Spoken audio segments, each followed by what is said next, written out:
呢本由心理學家亨利克勞德博士寫嘅《為信任立界線》，絕對係一套教你識人識自己嘅實用指南。無論係處理親情、友情、伴侶關係，定係職場合作，都離唔開信任二字。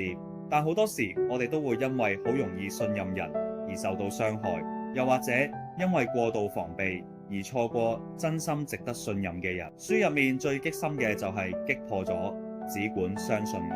呢句說話嘅陷阱。呢句聽落好窩心嘅承諾，其實背後係雙方都要承擔嘅巨大風險。唔經思考嘅信任，好容易變成無心之恥。亨利克勞德仲從神經科學角度解釋，我哋大腦天生就有判斷安全與否嘅本能，只管相信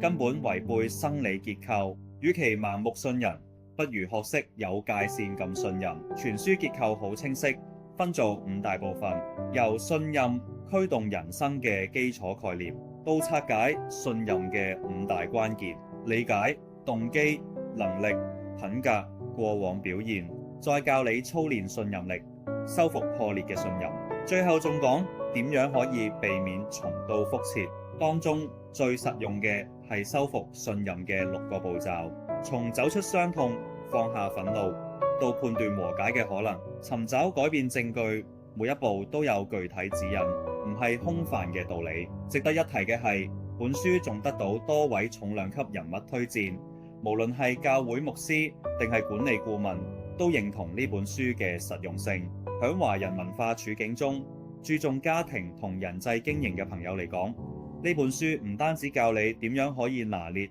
付出信任同保留信任嘅分寸，仲會帶你喺修復信任嘅過程中一併療癒自己嘅傷口，分清信任同寬恕嘅界線。無論你而家正因為被背叛而心有餘悸，定係想建立更健康嘅人際關係，甚至想提升團隊嘅信任度，